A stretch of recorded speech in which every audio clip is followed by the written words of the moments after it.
नमस्कार दोस्तों, स्वागत है आपका स्टडी फॉर सिविल सर्विसेज में। वीडियो को पूरा देखिए। कोई भी आपका फीडबैक है, कोई सजेशन है, तुरंत वीडियो में कमेंट करके जरूर बताइए। अच्छा लगे तो वीडियो लाइक जरूर कर लीजिए और ऐसे वीडियो लगातार फ्री में पाने के लिए चैनल को तुरंत सब्सक्राइब कर लीजिए और बेल आइकन को जरूर टैप कर लीजिए ताकि आगे भी सारे वीडियो आपको मिलते रहे। यूट्यूब में फॉलो करते हैं तो प्लीज ये वाला फ्री टेलीग्राम चैनल जरूर ज्वाइन कर लीजिएगा। सारे नोटिफिकेशन, सारे अपडेट यहीं पे आते हैं, ध्यान रखिएगा। स्टडी फॉर सिविल सर्विसेज का कोई भी पेड ग्रुप अगर आपको ज्वाइन करना है तो सिर्फ 856480969606097523864455 यही नंबर है हमारे, सिर्फ जहां पे कॉल या व्हाट्सएप कर सकते हैं।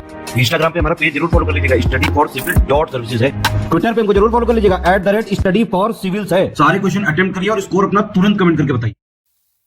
दोस्तों नमस्कार, स्टडी फॉर सिविल सर्विसेज में आप सभी का स्वागत है। यूपीपीसीएस प्रीलिम्स एग्जामिनेशन 2026 की पेड क्विज हम देख रहे हैं। इसको कंटिन्यू करेंगे। आगे के क्वेश्चंस जो भी हैं, हमने जितने भी क्वेश्चंस अब तक देख लिए हैं इस सीरीज में, आप उसको फॉलो कीजिए। पिछले वर्षों में ये अभ्यर्थियों को काफी सहायता मिली इन प्रश्नों से। एक्सपेक्टेड और इम्पोर्टेंट क्वेश्चन नहीं है तो आप भी फॉलो कीजिएगा। आपके एग्जामिनेशन तक आपके सिलेबस पे आधारित जीएस और करंट अफेयर्स के क्वेश्चन होते हैं ये, हिंदी और इंग्लिश भाषा में। ठीक है, इन्हीं सब बातों के साथ स्टार्ट करेंगे आज के फर्स्ट क्वेश्चन के साथ। ज्योग्राफी का क्वेश्चन है लोकेशन का कि भारत की निम्नलिखित में से कौन सी झील असम में स्थित है। ठीक, नदी जो है, झरने, पहाड़, ये सब चीजें हर बार पूछी जाती हैं, झीलें हैं ना, तो इसीलिए इन सबको भी पढ़ेंगे। देखिए, हमीरसर जो लेक है ये आपका गुजरात में है। ठीक है, कोलेरू आंध्रा वाला रीजन, सला झील जो है ये अरुणाचल प्रदेश में है। ठीक, चपनाला जो है ये है आपका असम में। ठीक है, ऑप्शन डी।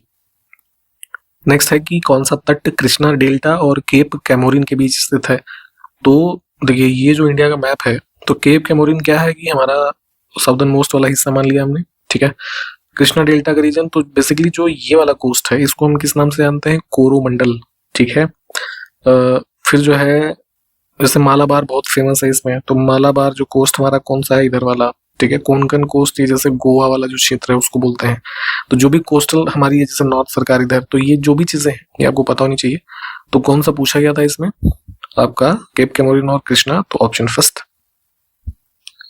फिर से हमारे पास कुछ भारत के जलप्रपात और स्थान से उसको सुमिलित करना है। दो लिस्टिंग्स दी हैं, सूची 1 और 2। तो जैसे बरकाना है आपका, ये है कर्नाटक, तो ए का हो गया 4।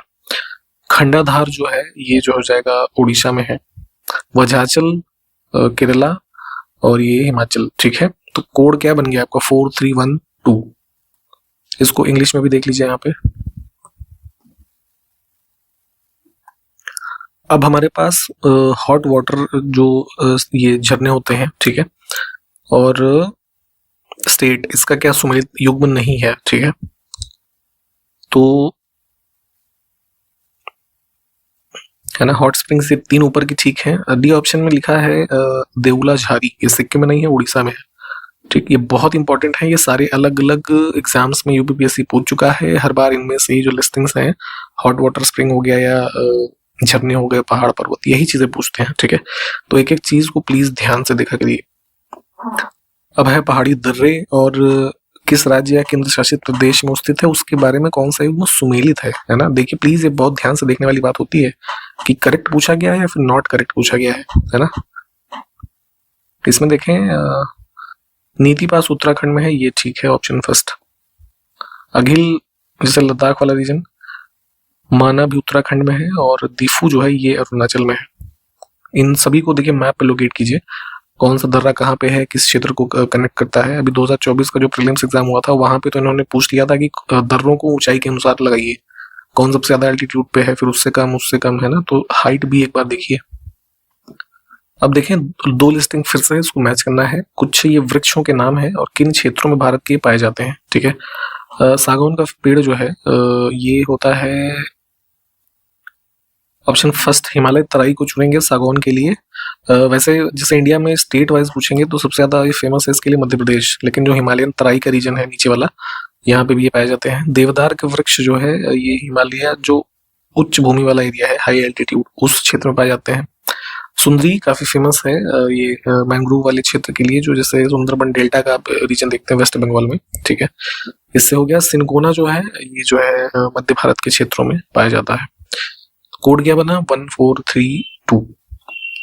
अभी देखिए जो है 2025 का जो प्रीलिम्स एग्जाम हुआ था उसमें यही सुंदरी वृक्ष जो है ना मैंग्रोव क्षेत्र के संबंध में, तो मैंग्रोव से ही संबंधित एक स्कीम भारत सरकार लाई थी, मिस्टी, ठीक है, 2023 में। तो उसको पूछ लिया था इन्होंने 2025 में कि कब लॉन्च हुई थी। तो थोड़ा ना इस तरीके से भी चीजों को कनेक्ट करके याद रखिए। भारत का जो उत्तर पश्चिमी क्षेत्र है ना, भारतीय उपमहाद्वीप में, तो उस क्षेत्र में किन एक्टिविटीज के कारण भूकंपीय गतिविधि के प्रति जो है ये क्षेत्र संवेदनशील है ना। पहले के वीडियोस में शायद हमने बताया है आपको अर्थक्वेक जोन्स के बारे में, है ना, कि कौन से जोन में कौन सा क्षेत्र है। तो नॉर्थ वेस्ट में देखेंगे इधर फ्रीक्वेंसी है अर्थक्वेक की। तो बेसिकली प्लेट टेक्टोनिक एक्टिविटी अगर आप पढ़े होंगे तो उसमें क्या है कि जो ऑनगोइंग कोलिजन चल रहा है इंडियन और यूरेशियन प्लेट का, है ना, तो उससे इमेंस एक स्ट्रेस की सिचुएशन बनती है, जो फॉल्ट लाइंस हैं, तो उस वजह से भूकंप यहाँ पे इन क्षेत्रों में आता है। ऑप्शन बी को चुनेंगे। यहाँ पे प्लेट टेक्टोनिक थ्योरी पढ़िए।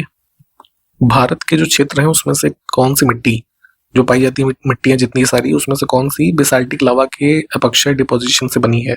पहले भी शायद बताया गया है आपको, भारत का जो ये इधर दक्कन प्लेटू वाला रीजन है, तो यहाँ पे over the period of time जो वोल्केनिक इरप्शन से बेसाल्टिक लावा वगैरह आता है, उसके डिपोजिशन से बनी है यहाँ पे ब्लैक सॉइल, ठीक, जो कि कॉटन के कल्टीवेशन के लिए काफी फेमस होती है। इसी वजह से देखेंगे आप भारत के इस क्षेत्र में कॉटन का कल्टीवेशन काफी अच्छा होता है। तो ब्लैक सॉइल को अन्य नाम रेगुर के नाम से जानते हैं, ठीक।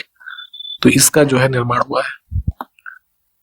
नेक्स्ट है कि दिल्ली सल्तनत में इनमें से किन शासक के शासनकाल में दिल्ली सल्तनत अपनी अधिकतम भौगोलिक सीमा तक पहुंच गई। 5 डायनेस्टीज आप जानते हैं इन्होंने रूल किया। तो तुगलक डायनेस्टी जो थी उसमें मोहम्मद बिन तुगलक, इसके शासनकाल में क्या होता था कि बहुत ज्यादा इन्होंने मिलिट्री कैंपेन्स किए हैं ना अलग अलग क्षेत्रों में। तो इंडियन सब कॉन्टिनेंट में देखेंगे साउथ तक के क्षेत्रों में, है ना, काफी ज्यादा एक्सटेंसिव इनकी टेरिटरी छोटे छोटे क्षेत्रों को मिला करके हो गई थी, ठीक।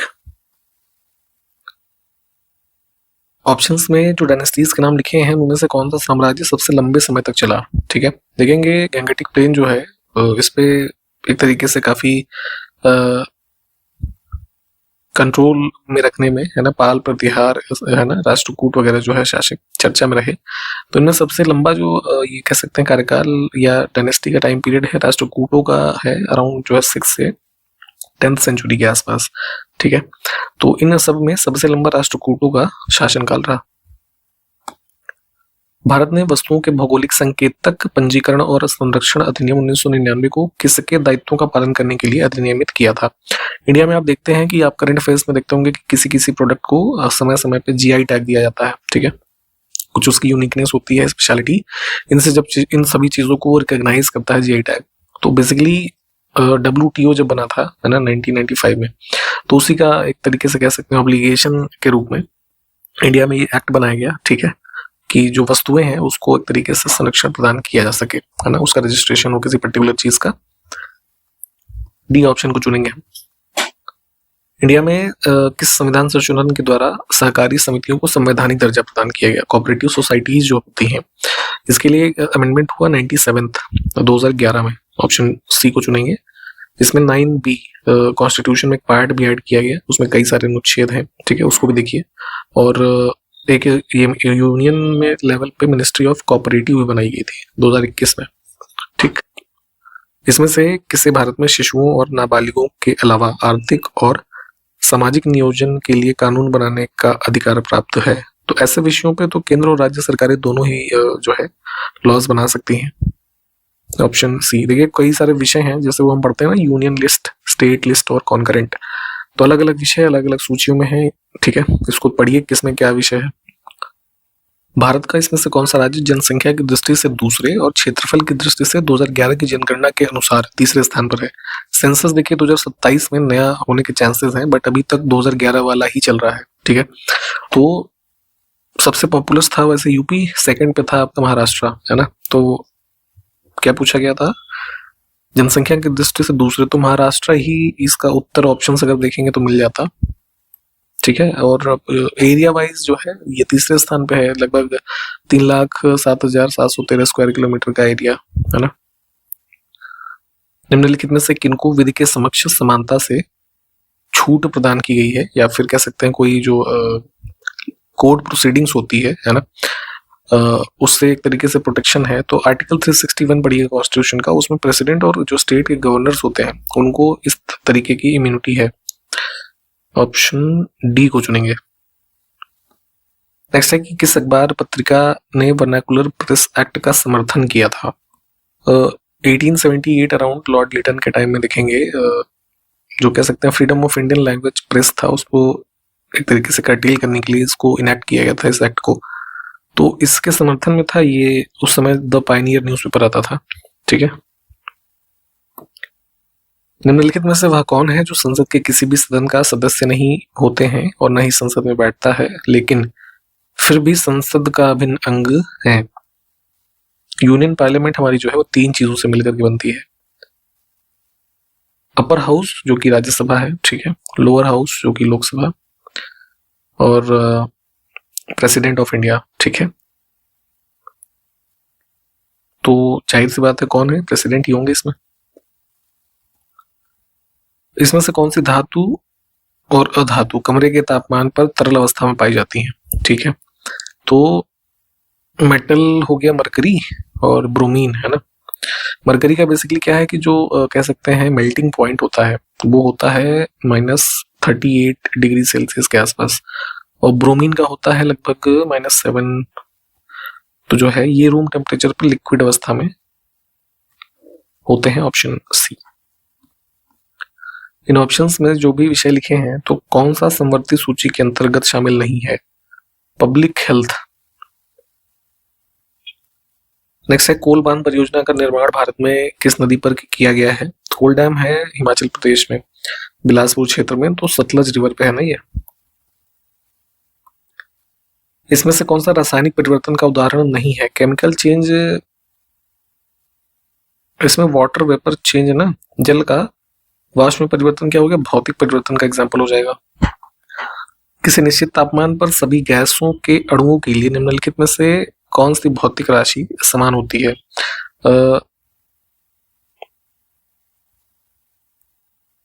एक कोई आइडियल टेम्परेचर अगर माने तो उस पे सभी गैसेस के जो मॉलिक्यूल्स हैं उसके लिए कॉमन होगा काइनेटिक एनर्जी, ऑप्शन सी। हमारे पास कुछ पेयर हैं इंडस वैली सिविलाइजेशन की साइट्स और किस नदी के किनारे वो स्थित थी, ठीक है।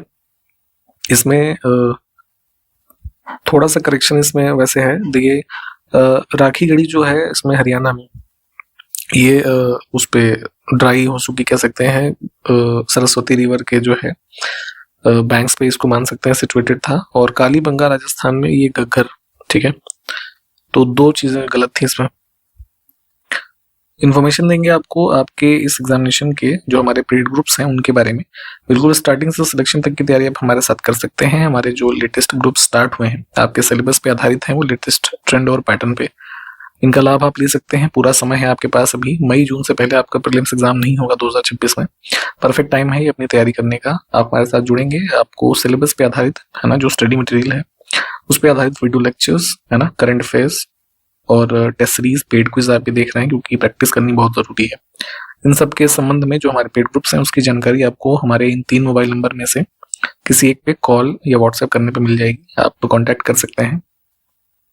इसके अलावा आप अभी से इंटीग्रेटेड मेंस की तैयारी करना चाहें या फिर आप 2025 के मेंस का जो है एग्जाम देने वाले हैं तो उसकी तैयारी आप कर सकते हैं। हमारे ग्रुप चल रहे हैं आंसर राइटिंग के, और आपके यूपीपीसीएस का ही आरओ एआरओ का री एग्जामिनेशन होना है, उसका मेंस का एग्जाम, इन सब के भी ग्रुप्स अवेलेबल हैं। इन्हीं सेम नंबर पे कांटेक्ट करके आप जो है इन्फॉर्मेशन ले सकते हैं, ठीक है। यहाँ पे आप समय पूरा है, आप प्लीज तैयारी में भी से लगेंगे तो आप अपने इस गोल को अचीव कर सकते हैं इजीली, ठीक है। इसके अलावा हमारे जैसे बीपीएससी के ग्रुप्स अवेलेबल हैं, है ना, यूकेपीएससी की आप तैयारी कर रहे हैं वहाँ के पीसीएस एग्जामिनेशन की या फिर एमपीपीसीएस की, ठीक है। इन सब के कोर्सेज भी अवेलेबल हैं, अभी लेटेस्ट में ग्रुप से स्टार्ट हुए हैं। आप जिसमें भी है ना इच्छुक हैं आप एडमिशन ले सकते हैं।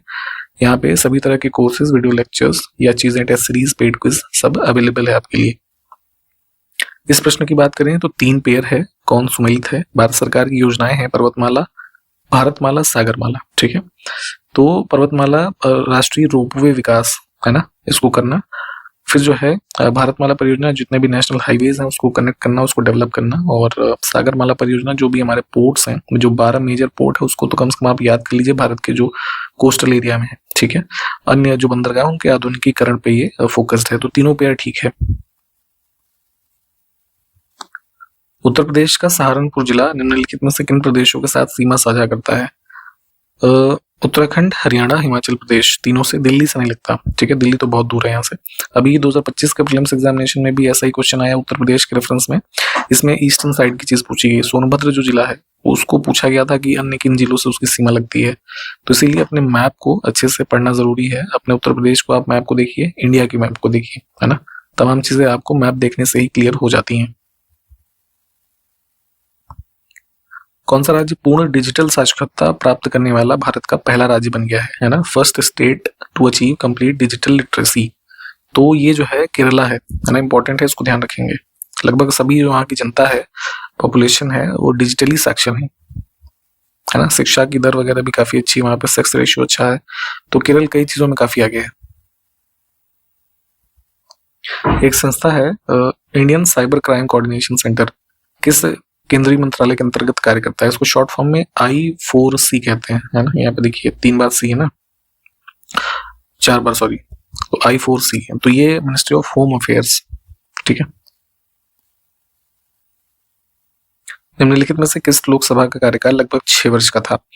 तो फिफ्थ लोकसभा जो थी 71 ऑनवर्ड्स, उसमें क्या था कि नेशनल इमरजेंसी वगैरह लगी तो उसमें कार्यकाल बढ़ा दिया गया था। तो इस लोकसभा का कार्यकाल जो है जो टर्म था लगभग 5 साल 10 महीने का था, ठीक है। Option first. लोकसभा के अध्यक्ष को पद से किस स्थिति में निष्कासित कर सकते हैं। तो जैसे अभी वर्तमान में लोकसभा के अध्यक्ष कौन है, ओम बिरला जी। अगर मान लीजिए उनको पद से हटाने चाहते हैं लोग, तो सदन के जो सभी तत्कालीन सदस्य हैं उनके द्वारा बहुमत से पारित किया जाएगा एक प्रस्ताव, ठीक है। तो उनको हटाया जा सकता है। ऑप्शन डी को चुनेंगे। और एक चीज ये भी यहाँ पे ध्यान रखें कि अगर ये जैसे उनको रिजाइन करना है, ठीक है, तो रिजिग्नेशन वो किसको देते हैं, है ना। तो लोकसभा में डिप्टी स्पीकर होते हैं, ठीक है। स्पीकर का पद है, फिर डिप्टी स्पीकर, उन्हीं मेंबर्स में से इनको भी चुना जाता है। तो स्पीकर इनको देते हैं और डिप्टी स्पीकर को रिजाइन करना है तो वो स्पीकर को देते हैं अपना रेजिग्नेशन। तो इस चीज को ध्यान रखेंगे आप। भारतीय राष्ट्रीय कांग्रेस की स्थापना 1885 में हुई, ठीक है, बॉम्बे में। वहां पे तेजपाल संस्कृत कॉलेज था। तो जो है उसके बारे में 4 कथन है, कौन सा सत्य नहीं है, ठीक है। तो पहला अधिवेशन पूना में होना था, लेकिन प्लेग फैलने की वजह से इसको मुंबई स्थानांतरित किया गया था, ये बात ठीक है। सेकंड यहाँ पे हमने बता ही दिया, ठीक है। इसमें कुल 72 प्रतिनिधि शामिल हुए थे, ये भी ठीक है। लेकिन जो ये 12 प्रस्ताव लिखा है ना, ये गलत है। 9 प्रस्ताव पारित हुए थे, ठीक।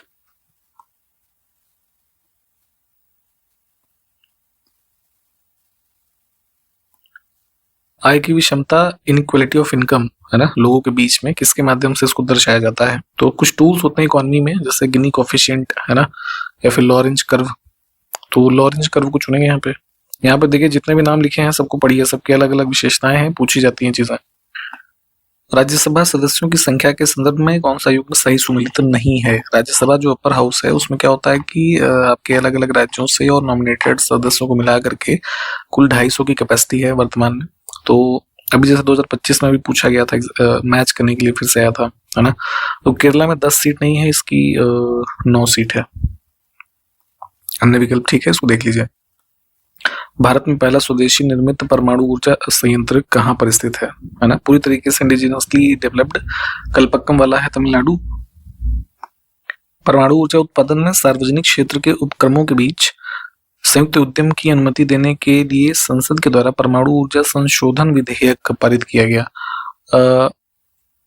जैसे ये NPCIL जैसी संस्थाएं है ना, PSUs लाइक को स्टैब्लिश करने के लिए जॉइंट वेंचर के रूप में न्यूक्लियर पावर के सेक्टर में इंडिया में, है ना, ये अमेंडमेंट किया गया था 2015 में, दिसंबर 2015। Option first. 1906 में किस राजनीतिक दल की स्थापना हुई। तो जैसे अभी हमने ऊपर कांग्रेस की बात की थी 1885, ये है मुस्लिम लीग। मुगल काल में निम्नलिखित में से किस 2 सर्वोच्च श्रेणी के सामंतों को औरंगजेब ने मिर्जा राजा की उपाधि दी थी।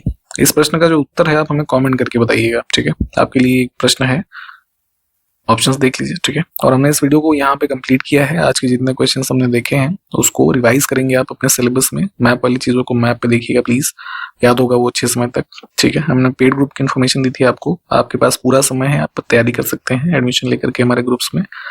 3 मोबाइल नंबर है हमारे जिन पे ग्रुप्स की जानकारी आपको मिल जाएगी। वीडियो के बीच में मैंने बताए हैं, वीडियो के इंट्रोडक्शन पार्ट में भी है और डिस्क्रिप्शन में बॉक्स में भी होंगे।